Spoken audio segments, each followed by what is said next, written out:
radio. For decades, it's been a lifeline for rural America, but in recent years, AM stations have been going silent, including one in eastern Idaho. On today's Inside Ag, we show you it's back on the air with a new mission to serve the people who keep Idaho's ag industry running.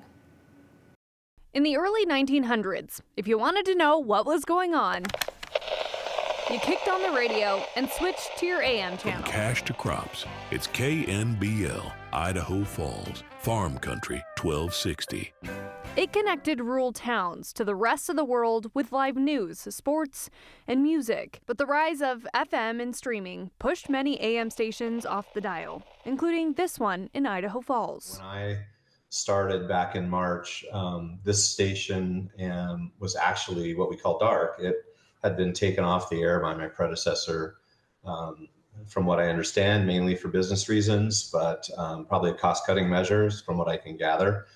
And so when I started in March, I basically had till the end of June to decide whether to sell it, donate it to some other entity, or turn it back into the FCC. Well, instead of letting it fade away,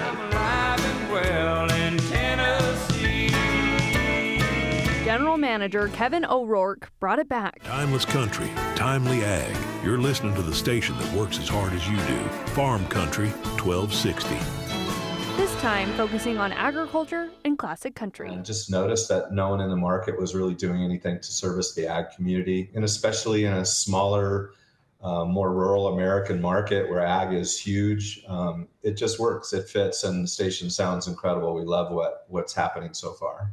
Listeners can access old country music. Waking up with the world of ag. It's the Daybreak Ag Report. Between 5 a.m. and noon, there will be daily ag reports. And in the afternoons, there will be rodeo reports from around the region. Day one of the Northern Livestock Video Auction is in the books. We catch people, in the truck or the shop or in the kitchen at lunch. And the station's going to continue to evolve. We've only been on the air a little over a month, and we were in a big time hurry to get it on before the deadline that we were up against with the FCC. They also have plans to take the radio to other online platforms as well. O'Rourke says the goal is to keep farmers informed on the issues that impact their bottom line. Our belief and our job is to really try to help every farmer and rancher run a better operation, as profitable as possible and as well informed as possible. The radio signal should reach from Pocatello to Rexburg, but listeners have even picked it up as far away as American Falls. And if successful, it could grow across the state as the years progress.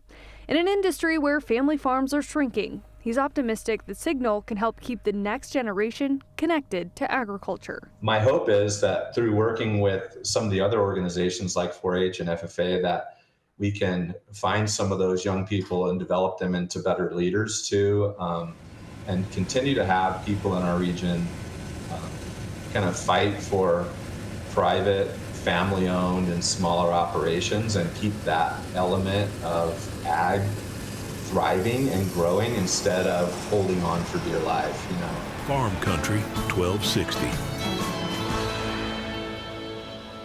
I think what I love so much about this is that we're in such an era of streaming options, podcasts, everything's in your hand. Yeah. But they're going back to AM, and I love that. So cool. It's like, I feel like we're in this also era of making old things new again. Yes. And embracing them. Yes, that's also what I was thinking about, is the generations have, I think we just had our news director was saying, my kid uses my disc jockey or whatever they're called. Yeah, or digital cameras coming back. I love it. This is super cool. And I love that you said it might spread across the state, because I think a lot of people would appreciate it. Yeah, that's what I was telling him. I was like, bring it here. Yeah. We can work together. Cool story on it. Yeah, all right, we're back after this.